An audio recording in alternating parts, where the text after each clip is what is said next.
Podium Podcast. Lo mejor está por escuchar. Estoy rucu, porque yo creo que este episodio nos ha quedado un pelín largo y tenemos el compromiso de no hacer audiolibros, que los podcasts sean de media hora, pero yo es que veo aquí en el guión como mucha pregunta y estoy... Pero nena, deja de rumiar. Que rumiar no nos lleva a nada. Rumiar no tiene premio. O sea, porque tú estés rumiando ahora no se va a cortar el podcast en 30 minutos. Nosotras fluimos. Y cuando tú veas que quedan 29, le metemos el acelerón. Ya está. Go with the flow. Esto nos da para camisetas también. También.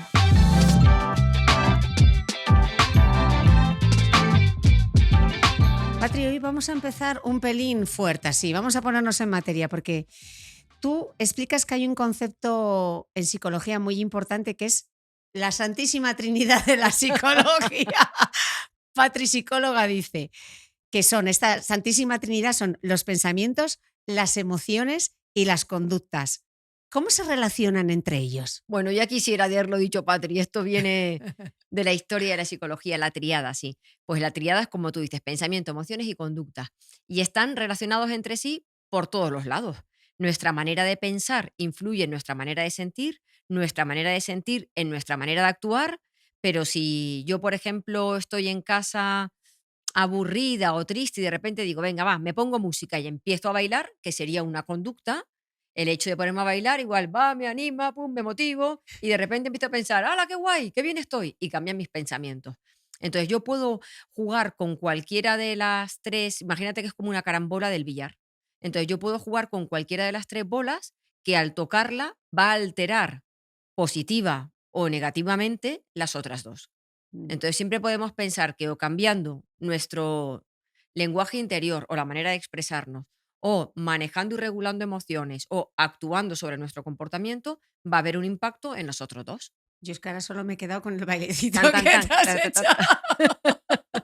Pena que en este Ya. episodio no llevas las sombreritas para hacerme un shaki-shaki. Patri, tú explicas que hay una relación directa entre cómo nos hablamos, ese vocabulario que utilizamos y esas emociones que sentimos. Ponme un ejemplo. Vamos a ver. Vamos a poner un ejemplo, el Tinder, que nos gusta tanto, el amor en tiempos del Que tú y Tinder. yo tenemos una experiencia en Tinder Vamos, brutal. brutal, que yo nunca he tenido una cuenta, pero nos gusta el tema, nos gusta. Tú imagínate que ella ha ligado en Tinder, ¿no? Con un hombre o con una mujer que llevan hablando tiempo y está súper a gusto y por fin van a quedar. Quedan a tomar un café en un sitio público y de camino, bueno, mientras está en casa arreglándose empieza. Pero si yo tengo un bebé, ¿y si al final esto de ser madre soltera a este hombre o a esta mujer no le gusta? Y tengo un trabajo muy aburrido porque mira que estoy en la banca, a ver de qué voy a hablar. Y si le parezco una persona aburrida, porque... Y yo, Las de la banca te van a poner a parir. sí, No trabajan exacto. banca. No trabaja en Que banca. las de banca no son Vale, aburridas. claro, tú te vas preparando con pensamientos para lo peor. Lo normal es que tú a ese café llegues nerviosa, insegura, porque te has ido preparando para no gustar. Esos pensamientos. Todo lo que te has dicho no es una fantasía. Todo lo que tú te has dicho te lo estás creyendo y lo estás tomando como una opción. Pero claro, hay muchas opciones dentro del abanico. Si tú en lugar de prepararte para que las cosas salgan mal o para no gustarle, te empiezas a focalizar y a hablarte en términos de, oye, pues qué bien hemos congeniado estos días que hemos hablado, tenemos cosas en común, nos gustan las mismas aficiones, nos gusta veranear en los mismos sitios, compartimos valores parecidos, voy a disfrutar este café, ya veremos si nos gustamos luego física y químicamente y quedamos para otro día. Si voy con esa expectativa, que no es una expectativa de voy a ser la mujer de su vida o el hombre de su vida, sino de disfrutar el momento y de centrarnos en las cosas que nos suman e ir verbalizando todo aquello en lo que yo me quiero centrar, la probabilidad de éxito aumenta. No el éxito medido en función de voy a ligar seguro, sino el éxito medido en función de disfrutar el momento para lo que me estoy preparando. Y este ejemplo del Tinder lo tenemos para muchos otros. Si tus hijos están de viaje, el estar pensando en qué les pasará, se abrigarán, se acostarán pronto, a ver si se quedan hasta las tantas hablando, o algo en el trabajo, una reunión que uno tenga o una entrevista de trabajo, si vas pensando en que no vas a gustar, que no eres el candidato adecuado, que llevas un año fuera del mercado, que tu edad ya no es la que más estadística tiene de que pues, al final vas a estar más nervioso en todo lo que te resta porque te lo estás diciendo, no porque sea una realidad. Entonces, cuidado, porque aquello que nos decimos puede hacer que se convierta en realidad, pero porque lo convertimos en el foco. Y porque tu cerebro, al decirle, madre con 2 hijos, trabajo aburrido, igual no le gustas, se va fijando solamente en ese tipo de cosas, en lugar de disfrutar todas las otras que están pasando. Mm. Mira, le voy a robar una frase que me parece buenísima, la periodista María Gómez, y ella dice que si te vas a inventar una película, invéntate una en la que ganas, ¿no? Así es, y esto en psicología lo llamamos la narrativa.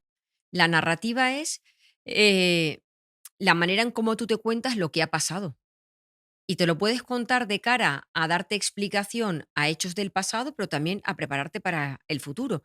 Y gran parte de los traumas que vivimos y de nuestra autoestima depende de esa narrativa, porque en el pasado todos hemos tenido situaciones tristes, hemos tenido problemas, algún encontronazo con alguien, igual alguna separación, un desamor.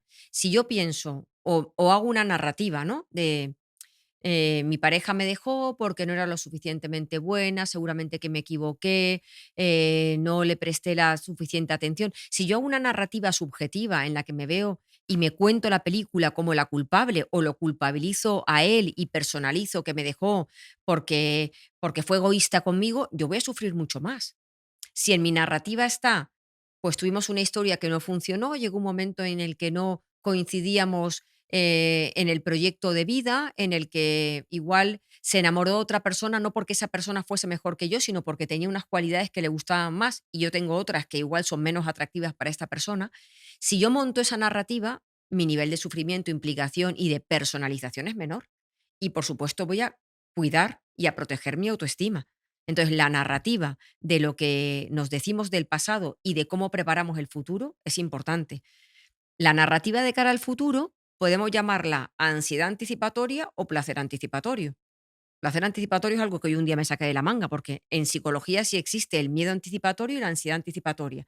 Y es prepararnos mentalmente para encontrarnos con el peor de los escenarios. Si yo voy a hacer un examen de oposición y solo pienso que me van a tocar los temas que no llevo perfectamente estudiados, que puede ser que me ponga nerviosa y que me bloqueen el examen, y si me entran ganas de ir al baño, ¿cómo salgo de allí? Pues lo normal es que lleve un nivel de nervios enormes, porque decíamos que nuestros pensamientos en esa tríada se conectan con las emociones. Pero si mi narrativa es, llevas 2 años estudiando, estás preparada, céntrate bien primero en las preguntas que te salgan fácil, vete primero a lo seguro, antes de entrar al examen pasa por el lavabo, entra tu botellín de agua, pues lo normal es que mantenga más la calma que lo otro. ¿Me asegura el éxito una narrativa basada en la calma? No, pero me permite un estado emocional que sí va a ayudar a que yo saque todo aquello que he aprendido y que no me quede bloqueada. Entonces, ojo, porque esa narrativa va a hacer que se impliquen más o menos emociones y las emociones pueden ser determinantes porque nos pueden generar un bloqueo que impida que disfrute de esa situación, de ese ligar de Tinder o de que pueda hacer un examen más relajada y con más acierto. Mm. Patri, tú en un libro maravilloso que tienes que se titula Estrena Optimismo, tú dices que, bueno, nos lo has explicado no, ahora, ¿no? Que hay personas que antes de salir a competir, antes de ir a una entrevista de trabajo o a una cita del Tinder, ya poco más que han perdido porque ese autohabla que tienen es completamente autodestructiva. Explicas en el libro que el pensamiento ganador se basa en 4 convicciones. Ujú. Explícanos estas 4 convicciones. Sí, bueno, el pensamiento es poderoso. Primero explicar eso, ¿no? Que el pensamiento es poderoso por lo que decíamos antes, porque la manera que tenemos de hablarnos puede determinar la confianza y la seguridad con la que nos enfrentamos a una situación. Y como tú decías, hay gente que se enfrenta a una situación y que pierde antes de salir a jugar metafóricamente hablando, pues como este ejemplo que poníamos del Tinder. Esa mujer o ese hombre antes de llegar a la cita ya han perdido, ya son perdedores porque van anticipando aquello que puede salir mal o aquello en lo que pueden fracasar, sin siquiera haberlo intentado. O sea, no van abiertos y empoderados. El pensamiento ganador para mí tiene como 4 bases. La primera es pensar que algo sí es posible, ¿vale? ¿Por qué es posible? Porque uno apuesta por enfocarse, primero por creer en el objetivo, por ilusionarse con el objetivo y por tener la seguridad y la convicción de que Es capaz. puede enfrentarse o esforzarse en esa situación para poder conseguirlo. La segunda es el tengo con qué. Porque tú cuando tienes un proyecto o un objetivo, no es, venga, confío en mí y ya está, no, tengo con qué. Tengo con qué es, me conozco, tengo ese nivel de autoconocimiento para conocer cuáles son mis virtudes, mis competencias, dónde está mi talento, para conocer que con ese talento, capacidad de virtudes he conseguido otros éxitos en otro momento y que puedo tirar de esa mochila ganadora para volver a comprometerme con un proyecto que me ilusiona. Luego tener fe en que lo voy a lograr. Tener fe no es algo de decir, no es un pensamiento naif de si yo creo, yo puedo, no. Tener fe significa que cultivo la esperanza y hoy sabemos que la gente que cultiva esa esperanza para conseguir algo hace que esté pensando que al final va a tener un premio, que se invierte esfuerzo, disciplina, al final esto le llevará a algún sitio y hace que lo invierta. La gente que de entrada cree que las cosas pueden salir mal, su nivel de esfuerzo es menor porque no hay un premio esperándoles a la salida, ¿no? Entonces, la diferencia entre tener esperanza y no tenerla es que creer en tener esperanza hace que yo me esfuerce, me ilusione, me comprometa de una manera distinta. Y lo último es tener control. Tener control. No todo en la vida es controlable, pero lo cierto es que si yo pongo el control en la parte que es controlable, tendré la sensación de que estoy participando y protagonizando ese momento. Entonces, pongamos atención en qué cosas depende de mí, con qué me puedo yo comprometer, cuál es mi responsabilidad y aislarnos de aquellas cosas que no controlamos. Mm.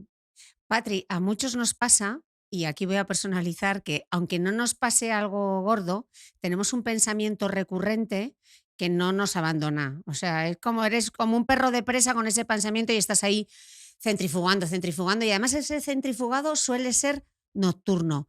¿Por qué nos pasa? Lo de nocturnidad tiene una explicación. Tú date cuenta que estamos sometidos a una exigencia cognitiva altísima durante todo el día, bueno, pues por el ritmo, nuestras responsabilidades, estamos todo el día pensando. Cuando llega la noche estamos cansados. Entonces, hay varias funciones que se desactivan o funcionan peor por la noche.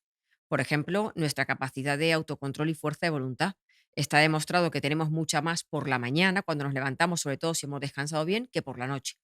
Y con el pensamiento pasa lo mismo. Tenemos más capacidad para pensar de forma útil o positiva a lo largo del día, pero eso también se va agotando. El cansancio nos lleva a pensar de una forma más derrotista.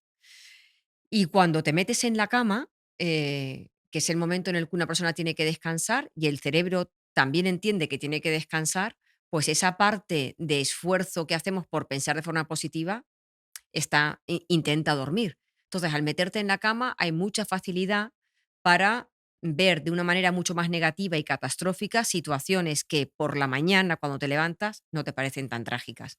Así que lo primero que tenemos que decirle a nuestras escuchantes y nuestros escuchantes es que, por favor, los problemas por la noche, no. Tengamos en la mesita de noche una libreta, anotemos 4 claves de aquello que nos preocupa y digámosle a la mente, mañana me ocupo de ti, ahora tengo que tratar de descansar. Apuntarlo es importante, porque si solamente le digo, mañana me ocupo de ti, la mente dirá, sí, si mañana te olvidas y empezará tú, a rumiar como una lavadora. Entonces, en el momento en que yo lo anoto y descargo la preocupación en una libreta y mi cerebro sabe que ya no se me puede olvidar porque está escrito, pues se desconecta y me permite descansar. Y luego entendamos de dónde vienen las rumiaciones. Las rumiaciones vienen de nuestro excesivo nivel de control. Nosotros hemos aprendido que controlar nos da seguridad. Entonces tratamos de controlar lo que es controlable. Si me voy a la montaña, me anticipo y controlo llevar un chaquetón para no pasar frío. O si voy a salir a correr 20 kilómetros, controlo que no me dé una pájara llevándome algún gel o unas sales. Lo que ocurre es que ese nivel de control que nos ayuda a anticipar peligros y a tener una vida más saludable y más fácil, lo queremos llevar a cualquier faceta de la vida. Entonces, ahí es cuando aparece el problema, en querer controlar lo que no es controlable. Y da igual la gravedad del problema o lo importante que ese problema sea en tu vida, porque aunque sea un problema grave, como que te hayan diagnosticado una enfermedad seria, no tiene premio que tú te pongas a rumiar todo el día cuál será el pronóstico y si el tratamiento indicado que te han puesto será adecuado o no, y si estarás mejor el mes que viene o al final cuál va a ser el desenlace. Porque todo eso a lo que trata de dar vuelta, intentando encontrar una respuesta, una solución que no va a aparecer, lo único que hace es hacerle ver al cerebro que eso te preocupa. Y el cerebro tiene la misión de recordarte lo que te preocupa, porque el cerebro entiende que si algo te preocupa, tú como persona tienes que buscar una solución. El cerebro lo que no sabe es diferenciar que hay preocupaciones que no dependen de nosotros buscar una solución. Entonces, como él ve que no encuentra una solución, te lo vuelve a repetir. Y tú dices, bueno, pues yo creo que estaré mejor el mes que viene porque el tratamiento me han dicho que es bueno. Pero claro, el cerebro ahí te dice, ya, pero ¿y si el mes que viene no funciona? Porque hay gente que no le funciona el tratamiento. Y entonces empieza, bueno, pues si no funciona el tratamiento, puede ser que entonces haya otra cosa. Y empezamos ahí a jugar al tenis. Un pensamiento va para allá, una respuesta mía para allá. Pero como no hay una respuesta correcta que me deje tranquilo, no sabemos salir de ese partido. Entonces, tenemos que aprender a dejar estar las cosas que no podemos controlar. Importantísimo, porque nos ahorraríamos un montón de malestar cognitivo que se traduce en malestar emocional y un montón de energía. Mm. Yo la teoría me la sé de tanto escucharte ya, lo de que la atención es un acto voluntario, de acuerdo, pero no puedo evitar enredarme con esos pensamientos, incluso proyectarme, Patri, ¿por qué nos pasa? ¿Por qué no puedes evitar? Te pregunto yo. ¿Por qué? Porque muchas veces encontramos consuelo, aunque suframos, encontramos consuelo en rumiar. Porque en el momento hemos aprendido que las personas que responsabilidad es ocuparnos de las cosas que nos preocupan y ocuparnos de nuestras cosas. Pero no es nada responsable ocuparte de algo que no te puedes ocupar. Pero nosotros elevamos la responsabilidad a ocuparnos de todo.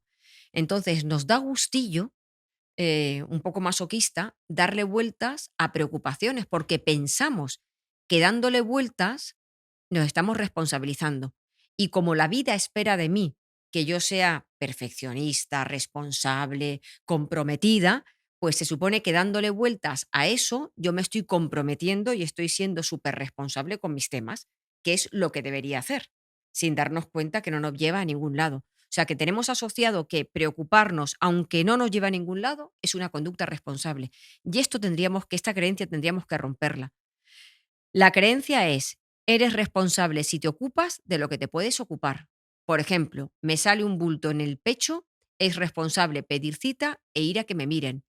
A partir de ahí, y que me han puesto un protocolo, si me han dicho que tengo cáncer de mama, lo responsable es ir a mi tratamiento, pero no es responsable estar en casa dándole mil vueltas a cuál va a ser el desenlace de esto. No lo es. A pesar de que tú creas que sí, no lo es. Ese momento en tu casa es para leer, para descansar, para hacer ejercicio de fuerza, para llamar amigas, para tomarte tu tiempo, para muchas cosas, pero no para estar reconcomiéndote la cabeza. Y la gente que nos dice aquí, los pacientes, es que claro, ¿cómo voy a dejar de pensar en algo que es importante para mí? Pues porque pensar en ello no te ayuda a que alcances una solución más exitosa. Si rumiar fuese algo que al final tuviese un premio, porque la divinidad de la vida te dice, jo, lo que ha sufrido esta mujer, vamos a curarla, pues sería genial, pero es que no hay una recompensa porque tú estés rumiando algo que no depende de ti. Vamos a ponerlo más práctico, porque tú tienes una frase que es buenísima, que es, deja de abonar la planta, o Sí, sea, deja de estar ahí alimentando ese pensamiento.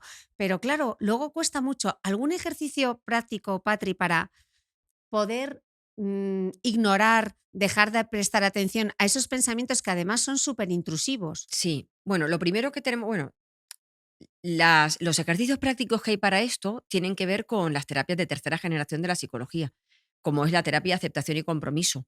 Las siglas de la terapia de aceptación y compromiso son ACT, ACT, porque viene de Acceptance and Commitment Therapy.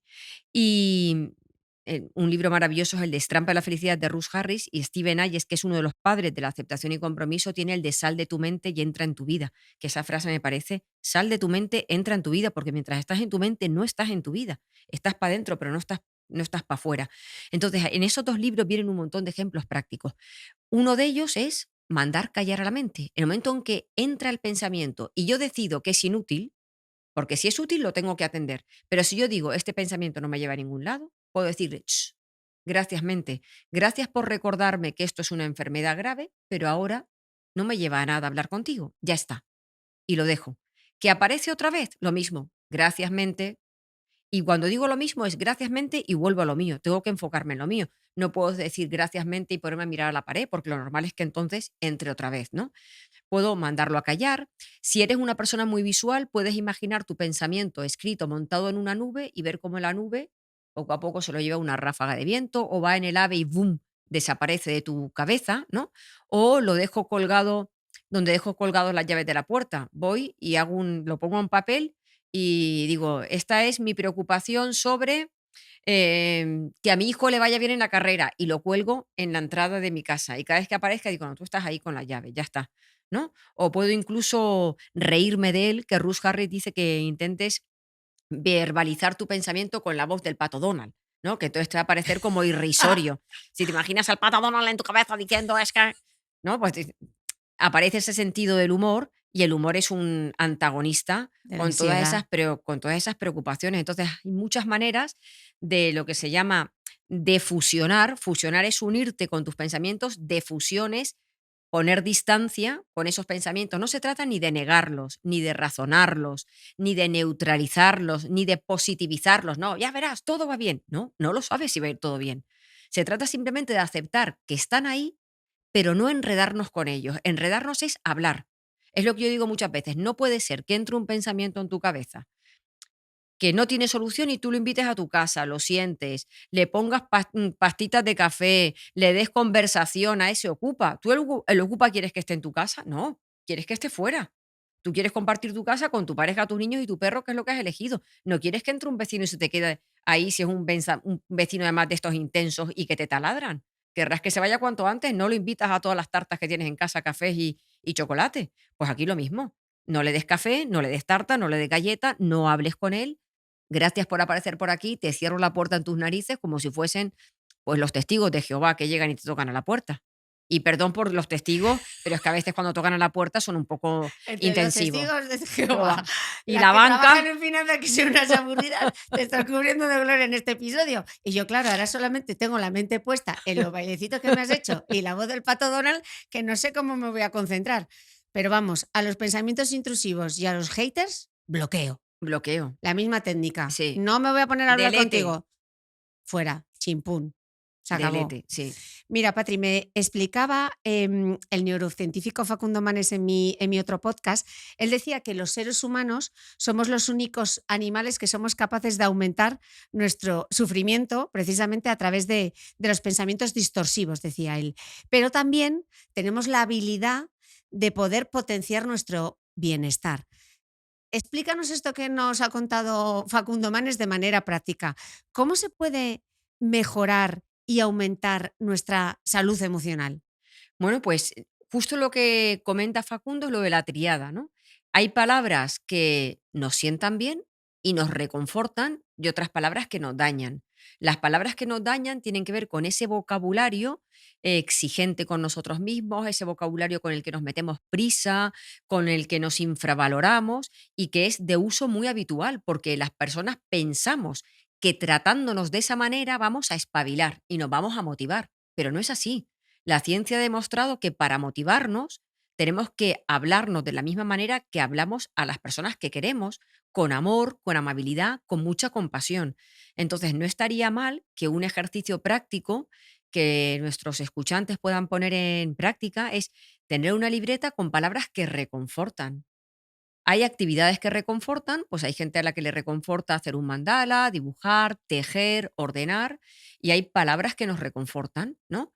Pues Patri con la calma, deja que todo fluya, disfruta de este momento, anda niña, relájate, déjalo estar, o sea, expresiones y palabras que nos calmen y utilizarlas y repetirlas, porque para que esas palabras y expresiones se conviertan en uso habitual tuyo y te salgan de manera automática, no solamente las tienes que escribir y comprender, sino que las tienes que repetir, porque el aprendizaje es repetición.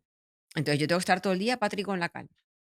niña con el flow, niña con el flow, niña con el flow, y de repente hablando contigo nos sale de forma graciosa niña con el flow, porque es algo que ya tenemos interiorizado. Y claro, el cerebro cuando escucha niña con el flow, pues con el flow, Yo es de fantasía. A mí claro, ¿qué tal? De de fantasía, de fantasía. fantasía. Pues claro, pues esa Mm. expresión te reconforta y a tu cerebro también. Y el cerebro, como hemos dicho, que cuando le llega un mensaje genera emociones y genera comportamiento, pues ya tenemos ahí ese circuito que se retroalimenta y en las palabras está la clave. Hablamos de palabras. ¿Qué papel juega aquí entonces el entorno, Patri? El entorno tiene mucho que ver porque nuestro estilo cognitivo no es algo con lo que tú naces. Tú naces en un ambiente en el que puede ser que te hablen con mucho amor o en el que hayas tenido unos padres muy exigentes, que nada de lo que hagas les parezca bien y que siempre te pidan más, o hayas nacido en un ambiente en el que se hable en un tono elevado que puede ser agresivo y ese entorno, por supuesto, que nos condiciona. Aprendemos mucho de él. También es cierto que un entorno condiciona y educa, pero no limita para el resto de la vida si tú decides cambiar eso que has aprendido. Más que cambiar es, sí, es generar un nuevo aprendizaje sobre el aprendizaje que ya tienes, que la gente se cree que se desaprende, no se desaprende, se aprende encima. Entonces, encima de nuestro papiro, donde nos han enseñado palabras de nada es suficiente, esto puedes hacerlo mejor, si hubieses estudiado más en lugar de un 8 hubieses sacado un 10, nosotros podemos volver a reescribir la historia y tener esa narrativa tan importante de lo estás intentando, con esto está bien, sigue trabajando, pero sin exigirte, ¿vale? De una manera en que nosotros cambiemos ese entorno para que deje de hacernos daño si era un entorno dañino. Mira, Facundo Manes, que explica de manera maravillosa el cerebro y es increíble escucharlo, él explicaba en el podcast que ese intento excesivo de controlar tanto nuestras emociones como nuestros pensamientos sin entender un poco a la función que cumplen y sin esperar los tiempos necesarios de cada proceso, eso lo que provocaba era una respuesta paradójica de realimentación positiva del estrés. Toma ya, o sea, en lugar de relajarte te estresas el triple. Y aquí aparece una palabra mágica que nunca me he hecho un tatuaje, pero si algún día me hago un tatuaje, será una palabra que he aprendido contigo, que es la palabra de la aceptación, Patri. Qué importante. Sí, es importantísima la aceptación porque no aceptar al final nos lleva a estar luchando a veces con cosas que no dependen de nosotros. Tiene mala prensa la palabra aceptar, o la ha tenido hasta ahora, porque la gente la confunde con resignarse, con tirar la toalla, con conformarte, y que, ojo, es que tirar la toalla y conformarte muchas veces es un éxito, porque no todo lo que uno emprende tiene que llevarlo adelante. Y hay veces en que si un objetivo tuyo es muy complicado o no te genera la motivación o tú decides que no es el momento, tienes todo el derecho del mundo a aceptarlo y a dejarlo estar y tirar la toalla si te apetece. Aceptar, no significa, como muchos entienden, que si acepto, me acomodo y ya no lucho. Tú puedes seguir invirtiendo esfuerzo en cambiar cosas de ti que no te gustan, entre ellas, por ejemplo, tu manera de hablar, pero sin tener que estar todo el día juzgándote, criticándote, mirándote en el espejo y no aceptando lo que ves. De hecho, las personas somos muy reacias a generar un cambio si no aceptamos, si no aceptamos lo que hay. El primer paso para empezar a cambiar es que aceptemos la situación. Si tú no lo aceptas, es que ni siquiera encuentras una responsabilidad en ti para cambiar nada. Entonces, aceptar es vital. Aceptar significa que las cosas tal y como son, son. Y ya está. Y no hay que juzgar más. Y a partir de ahí, yo decido si arre o si so. Y no solamente tenemos que aceptar muchas cosas con nosotros, es que tenemos que aceptar muchas cosas también de otras personas, porque hay veces en que vivimos atormentados mentalmente, cognitivamente, con cosas del pasado, rumiando a alguien que nos hizo daño, a una injusticia que vivimos en la vida, esperando que se cumpla aquello en lo que nos hemos educado de que tú recoges lo que siembras, que esta es otra mentira, esperando que la vida se restablezca sola y te venga a pedir perdón y repare el daño, y puede ser que nunca pase. Todos tenemos la experiencia de que hemos pasado situaciones durísimas en las que se nos ha tratado de forma injusta o en la universidad o en el trabajo o una pareja o un accidente que has tenido y la vida no va a restablecer nada. La única persona que puede restablecer eres tú, aceptando que la vida tiene esa parte injusta y que ya está, y que de ahí saco un aprendizaje o no, porque a veces tampoco nos deja un aprendizaje, e intento perdonar, dejarlo estar en el pasado y seguir confiando en uno mismo, en las personas, en la vida, para poder caminar sin ningún tipo de mochila que nos condicione nuestro bienestar emocional.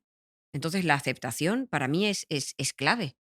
Tú tienes una frase maravillosa que es: la vida no es justa ni injusta, la vida es lo que es, ¿no? Sí, la Y vida qué es lo que es. importante. Sí, porque nos han dicho siempre que creemos que la vida es justa y que si tú eres una buena persona, solo te van a pasar cosas buenas. Y esto es de lo más naif y simplista del mundo, porque no hay, en tu vida no solamente intervienes tú, es que intervienen muchas circunstancias. Intervienen otras personas, interviene la suerte. La Entonces, entropía. claro, por muy bien que uno haga las cosas, no siempre obtiene el premio que debería. Por muy bien que tú te comportes con otras personas, no siempre te van a devolver lo mismo que tú le has entregado, ni te van a reconocer muchas cosas que has hecho en la vida. Lo importante es que cada uno actúe según su escala de valores, que tratemos de ser personas de bien y que uno actúe de manera consecuencia y ética con lo que ha decidido que son su filosofía y su escala de valores. Y a partir de ahí, lo que te venga de vuelta, maravilloso, que es un regalo, y lo que no, pues habrá que aceptarlo y seguir caminando con ello. Claro, lo que pasa que a veces aceptar, nos cuesta mucho aceptar y los seres humanos tendemos a rechazar aquello que no nos resulta agradable. Entonces aquí el papel de la aceptación parece un poco contraintuitivo, ¿no? ¿Cómo aceptar aquello que nos hace mal o que no nos hace sentir bien o que nos provoca O sea, malestar? yo, por ejemplo, no tendría que aceptar cosas que puedo cambiar, ¿no? Si yo quiero, si por ejemplo a mí me hace mal, si yo fumara, no tengo que aceptar que soy una fumadora. Tengo que aceptar que en este momento estoy fumando, dejar de juzgarme por los 20 años que pueda llevar fumando y a partir de ahora crear un plan para dejar un hábito que es nocivo. Esto para el que fume, ¿no? Y con esto muchas cosas. Y puedo aceptar que tengo una mala relación de pareja que no funciona. No machacarme por decir, pero si llevas 10 años dándote cuenta, ¿cómo no has roto antes? Bueno, pues porque no era mi momento, no sabía cómo hacerlo, no estaba preparada, no tenía confianza, lo que sea. Y en ese momento aceptar que esto no funciona y decidir o hacemos una terapia de pareja o rompo algo con lo que ya no quiero seguir sufriendo. O sea, aceptar eh, es genial siempre y cuando yo pueda decidir qué cosas se quedan ahí. Y también aceptar que algo no funciona ahora y decidir que puedo intentar cambiarlo en adelante para tener un poco más de bienestar emocional. O sea, aceptar no significa que yo me dejo al destino y que el destino haga conmigo lo que quiera. No, es una forma de tener, de hecho hay una aceptación activa de valorar la situación. A ver, ¿qué está pasando? ¿Qué es lo que no funciona? ¿De esto hay algo que se pueda cambiar? No, pues lo dejo como está. ¿De esto que tengo que aceptar que no funciona, hay algo que pueda cambiar? Sí. ¿Qué plan elaboro? ¿Qué hago? ¿Con quién cuento? ¿Qué ayuda tengo?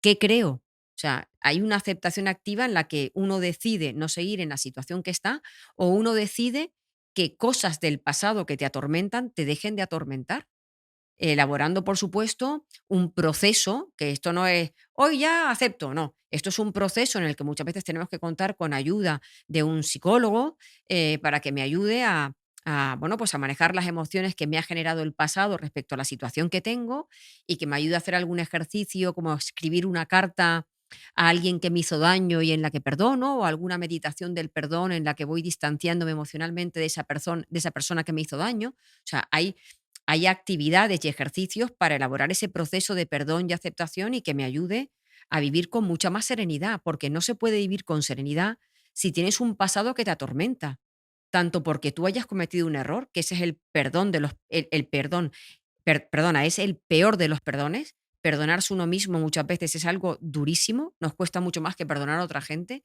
No, tú no puedes vivir con esa mochila de perdones no dados, o a otras personas, o a la propia vida, o a ti mismo. Tienes que hacer un proceso o solo, o con algún libro de autoayuda, o con algún profesional que te ayude a descargar eso para poder vivir pues mucho más ligerito en el presente. Cuando nos liamos con nuestros pensamientos, cuando nos ponemos ahí a hacer la tesis doctoral y el partido de tenis que estabas explicando, y te dicen, no, tú pon la mente en blanco. ¿Realmente uno puede poner la mente en blanco? ¿Es como si el cerebro se desconecta y se pone en automático? ¿Eso funciona? No, no funciona. Lo de poner la mente en blanco no funciona.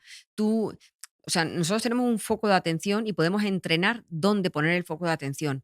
Yo creo que más que poner la mente en blanco es poner el foco de atención en algo que me relaje, que suma, que me distraiga de aquello que me está atormentando. O sea, yo por un lado acepto lo que me atormenta como algo que está en mi vida, a lo que igual no encuentro ahora una solución, porque la solución puede ser que dependa del tiempo o de una serie de circunstancias que yo no controlo, y en lugar de poner la mente en blanco, ¿qué es? ¿Poner la mente en blanco una pared en blanco? No, la mente no se puede quedar en blanco porque nuestra mente está pensando 24 horas al día, incluso cuando dormimos hay mucha actividad cognitiva. Entonces lo que tenemos que tratar es de llevar el foco de atención y entrenarlo para ponerlo en situaciones que sumen y que me aportan cosas a mi vida. Pongamos un ejemplo del deporte. Yo puedo salir a correr y puedo estar pendiente de todo aquello que resta. Uy, qué rollo, me quedan 10 kilómetros y voy a estar cansada, tengo las piernas hinchadas o tengo un inicio de una tendinitis o me molesta esto. O puedo estar pensando en, fíjate qué hora de la mañana, se oye el canto de los pájaros, voy a centrarme un poco en la técnica, vete tranquila, baja el ritmo, si no tienes que correr a ningún ritmo determinado, disfruta de este momento. O sea, no es la mente en blanco, es ponerla en un lugar donde yo esté a gusto. Hay un libro maravilloso del neurocientífico Mariano Sigman, como hemos estado hablando de lo importante que es elegir las palabras, el vocabulario, ese autohabla, esas cosas que nos decimos. En su libro El poder de las palabras, Sigman explica que conversar ayuda a pensar porque hablar con otras personas aclara las ideas y ayuda a encontrar errores en los razonamientos propios y a identificar además soluciones mejores, y también ayuda a dialogar mejor con uno mismo. Concluye que es la herramienta más poderosa para pensar mejor, conversar.